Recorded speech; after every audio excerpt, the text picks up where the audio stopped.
তো বাঙালিরা পেট খালি করো, ইনশাআল্লাহ পেটটা খালি করো, ভুঁড়ি কমাও। এমন খাবার আসবে, এমন রিজিক আসবে যদি তোমরা এই কোরআনকে সংবিধান হিসেবে গ্রহণ করো। এমন রিজিক আসবে, বাংলাদেশে রিজিকের বন্যা বয়ে যাবে ইনশাআল্লাহ। আমি কোরআন থেকে, হাদিস থেকে বলছি।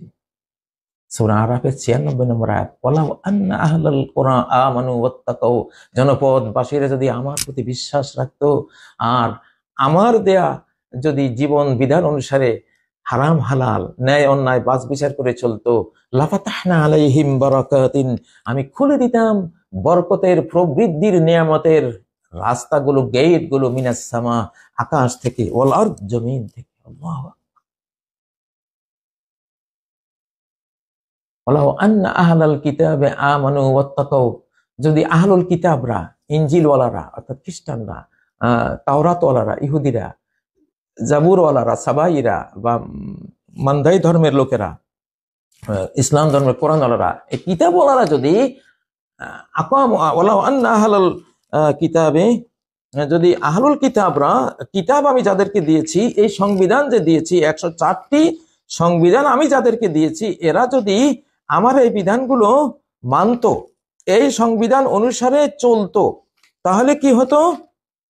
তাহলে আল্লাহ বলছেন ওয়ালাউ আন্নাহুম আকামুত তাওরাতা, যদি মুসা আলাইহিস সালামের জাতি এই ওল্ড টেস্টামেন্ট তাওরাত যেটা সত্য বিধান আছে সেখানে, এটা যদি তারা বাস্তবায়ন করতো, ওয়াল ইনজিল, ইনজিলকে যদি বাস্তবায়ন করতো, আমা উনজিলা ইলাইহিম মির রাব্বিহিম, এবং তারপরে যে কোরআন এবং যা কিছু নাজিল করা হয়েছে তাদের কাছে তাদের রবের পক্ষ থেকে, বাইবেলে, ওল্ড টেস্টামেন্টে, তাওরাত, ইনজিল এবং পরবর্তীতে কোরআনে, যদি এইটাকে সংবিধান মেনে তারা চলতো, কোরআন কসম করে বলছে লা আকালু মিন ফাওকিহিম, তারা আকাশ থেকে খেত, ওয়া মিন তাহতি আরজুলিহিম, পায়ের নিচ থেকে খেত।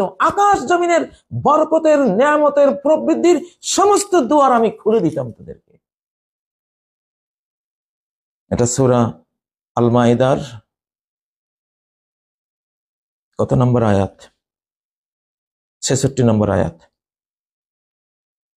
হ্যাঁ, আল্লাহু আকবার। এবং এর আগের আয়াতে বলেছেন যে তারা যদি এটা করতো, লাকাফারনা আনহুম সাইয়্যাতিহিম, সমস্ত পাপ আমি ধুয়ে মুছে ক্ষমা করে দিতাম, ওয়ালা আদখালনাহুম জান্নাতিন নাঈম, নিয়ামতের জান্নাতে প্রবেশ করাতাম এদেরকে। কি চাই আমরা?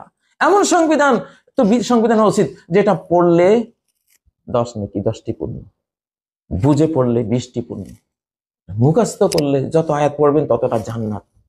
দুনিয়াতে আপনি আপনি দুনিয়াতে, আখিরাতে খাওয়ার আগে দুনিয়াতে খাওয়া শুরু হয়ে যাবে। একটা শিশু হাফেজ হয়ে গ্রামে ঢুকলে মায়ের খাবারই সময় পায় না, সবাই দাওয়াত দিয়ে নিয়ে যা, আরে এত ছোট্ট বাচ্চা হাফেজ, আমি একবেলা খাওয়াবো, ওই বাড়ির মহিলা আমি একবেলা খাবো, আমি একবেলা। আর আপনি ডক্টর প্রফেসর হয়ে যান, গোড়াটিং কেউ জিজ্ঞাসা করে না।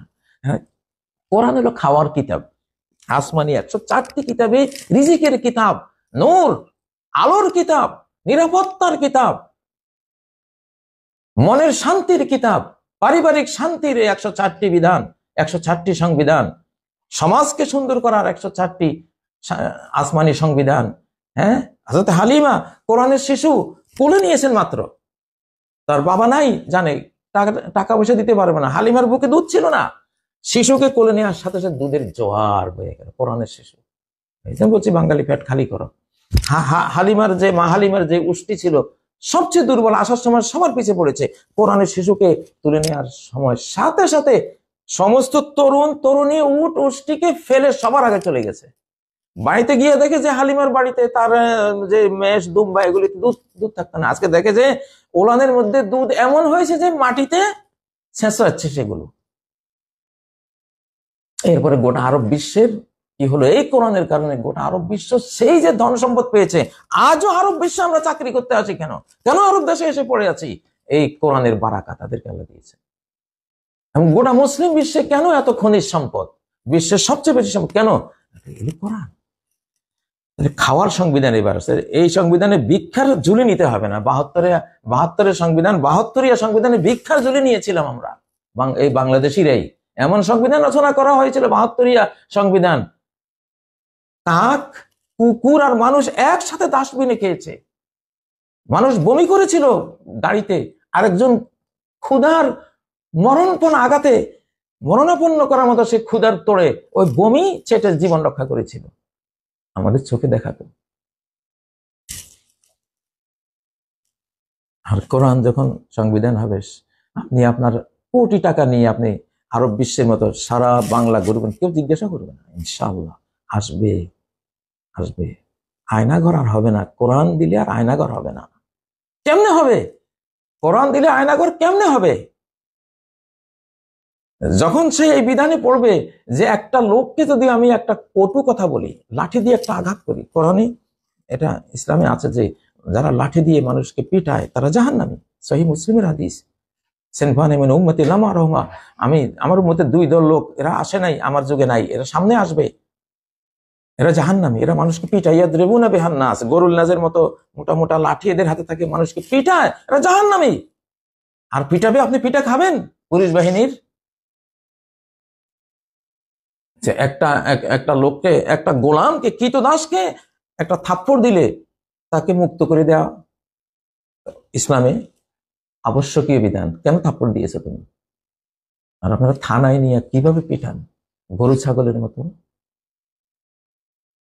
কত হাদিস আছে আপনারা এর মধ্যে, রিয়াদুস সালেহিনের মধ্যে 6টা হাদিস আছে এরকম। এক সাহাবী বলেন যে আমাদের 7 ভাই বোনের মধ্যে একটা মাত্র কৃতদাসী ছিল, তো আমাদের আসগারুনা, আমাদের সবচেয়ে ছোট্ট এক ভাই বা বোন ওই দাসীটাকে থাপ্পড় দিয়েছিল। নবীজি শুনলেন, নবীজি বললেন আর তে কুহা, স্বাধীন করে দাও, নাহলে জাহান্নামে যাইতে হবে। যেখানে আইনের বাইরে, আইনি বিচারিক বিধান ছাড়া একটা থাপ্পড় দেওয়ার কোনো সুযোগ নেই, আর বাংলাদেশের লাঠি দিয়া পিটাইয়া মাজা কমর ভাঙ্গা, কিসের স্বাধীন আমরা? যাই হোক, আমি কথা লম্বা হয়ে যাচ্ছে, এখানেই সমাপ্ত করছি। এটা আপনারা জানেন, বিধাতার বিধানেই স্বাধীনতা, আর বিধাতার বিধানে বাইরে গেলেই পরাধীনতা। সৃষ্টি যার, সংবিধান তার, ধর্ম যার যার, বিধান বিধাতার। স্লোগান দিয়ে দিলাম আপনাদেরকে। আল্লাহ তাআলা, এটা আমি গোটা আলেম সমাজের মুখপাত্র হিসেবে বলছি, এটা আমার কথা না। বাংলার সমস্ত আলেম এখন ঐক্যবদ্ধ, গোটা মুসলিমরা আলেমদের সাথে ঐক্যবদ্ধ হয়ে যান, হিন্দু বৌদ্ধ খ্রিস্টানরা ঐক্যবদ্ধ হয়ে যান। বাংলার মুসলিম, হিন্দু, বৌদ্ধ, খ্রিস্টান সবাই মিলে একটা নমুনা আমরা সেট করব। আমি একটা কি জানি একটা কবিতা লিখেছিলাম, কবিতার শেষাংশ পুরো মনে নাই, মনে হয় ওরে হিন্দু বৌদ্ধ খ্রিস্টানেরা, নাক ডেকে ঘুমা তোরা, এক টেবিলে খাবো বসে, ইলিশ ভাজি মরিচ লাল, বেজায় ঝাল বেজায় ঝাল। লিখেছি, এটা একদিন দেবনি, এটা পুরো মনে আসতেছে না। যাই হোক, বাংলাদেশ তো সেরকম একটা দেশ ইনশাআল্লাহ। বিধাতার 104টি সংবিধানেই গোটা বিশ্ব অতীতে চলেছে। এখন আমাদের লেটেস্ট সহি শুদ্ধ ভার্সন, আমাদের অবিকৃত ভার্সন রয়েছে। তারপরে বেদও আছে, বেদও দেখেন অনেক বিধান আছে কোরআনের সাথে মিলবে। তাওরাত, ওল্ড টেস্টামেন্ট দেখুন অনেক বিধান কোরআনের সাথে মিলবে। বাইবেল দেখুন বহু বিধান কোরআনের সাথে মিলবে। জাবুর দেখুন অনেক বিধান মিলবে। তারপরে 104টি, এগুলো এক আল্লাহ থেকে তো এসেছে। সৃষ্টির এটা মানায় ফরজ। জান্নাতে যেতে হলে, বাংলাদেশে শান্তি পেতে হলে, পৃথিবীতে এখন আল্লাহ সর্বনাশী শাস্তির পিরিয়ড চলছে, হয় ফেরাউনের মমি হয়ে যাবেন, আর না হলে নূহের জাহাজে চড়বেন। যদি আল্লাহটা মানেন, নূহের জাহাজ আপনাদেরকে জাহাজের এই কোরআন নূহের জাহাজ রূপে আপনার জাহাজের মতো হয়ে আপনাদেরকে বাঁচাবে। আর যদি এর বাইরে যান, ফেরাউন যেভাবে শেষ হয়েছিল, এখন এই লাশটা আল্লাহ মমিটাই যেন দেখাচ্ছেন, 10 নম্বর মহাবিপদ সিগন্যাল। যাই হোক, আল্লাহ আমাদেরকে তৌফিক দিন, আল্লাহর বিধানকে মেনে নেয়ার, আমাদের রিজিক দাতার বিধানকে মেনে নেয়ার তৌফিক দিন। সুবহানাকাল্লাহুম্মা ওয়া বিহামদিক, আশহাদু আল্লা ইলাহা ইল্লা আনতা আস্তাগফিরুকা ওয়া আতুবু ইলাইক। আসসালামু আলাইকুম ওয়া রাহমাতুল্লাহি ওয়া বারাকাতুহু।